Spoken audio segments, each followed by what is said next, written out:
Every single food product you see in the supermarket, from protein bars to ice cream to ready meals, was engineered. And you hear this word a lot in social media and people talking about food, about how our food is not just cooked, not just made, but engineered. Well, it's true, and I know that because I'm a food engineer. I studied a mix of chemical, mechanical, and bioengineering, but all focused on food. And then I worked in the industry as a process engineer, mainly with food flavorings and colors. I don't see food as just food anymore. I see systems, processes, and I understand what type of decisions could be behind them. And once you see it like that, you can't unsee it.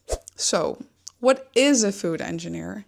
The simplest way to explain it is we figure out how to turn ingredients into an actual product you can buy in a way that is safe, scalable, consistent, and profitable. Because making a good cookie is easy, but making 1 million identical cookies with a 6-month shelf life, that's engineering.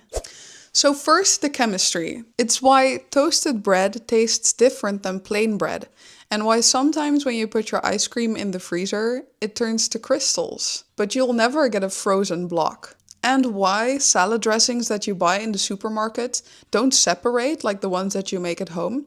That's all chemistry. And this is also where ultra-processed food gets its addictive edge. We can design combinations of sugar, fat, salt, and flavor compounds that hit your brain just right. Then there's the physical side, mechanical engineering. This is about how food is actually made in factories. How do you scale up those 1 million cookies, and which machines do you need to make them? How do you mix something evenly at a high scale? How do you bake or heat something evenly every single time? Think about cereals and protein bars. Those are often made with extrusion. And even something as simple as chocolate needs to be carefully controlled so it flows, cools, and sets correctly. This is the difference between something that's homemade and something that's produced at scale. Then we have biology.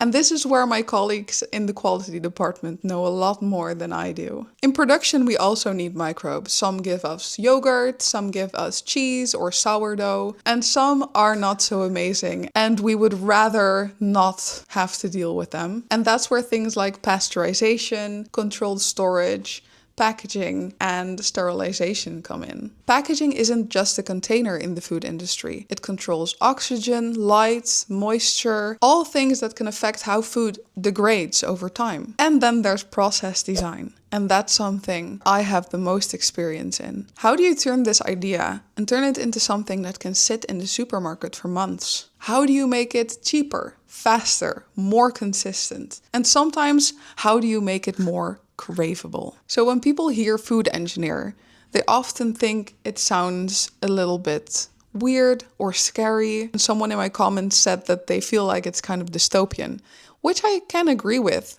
It's a strange concept that we live in a world in which our food is literally designed for us to want more. But food engineers also make food safer, reduce waste, and make food more accessible. But also create products that are very easy to overeat and very hard to stop eating. Something that's so delicious that everyone who tastes it will want another bite. Something that's so crunchy and sweet that you can't have just one because you want your customer to buy another pack. And you want that next pack that your customer buys to be just as good as the last one. And that's where my content comes in. I'm not here to tell you to never eat ultra-processed food. I'm here to tell you exactly what it is so you can make an informed choice as a consumer. If you're interested in what's really going on behind your food, you're in the right place. Because I've been on the inside and I'm happy to share it with you. In my next video, I'm gonna talk about an ingredient that you probably eat every day without knowing it. And I'll be talking about what it is, why it's used, and what it actually does. If you have a guess what this ingredient is, please take a guess down in the comments. So,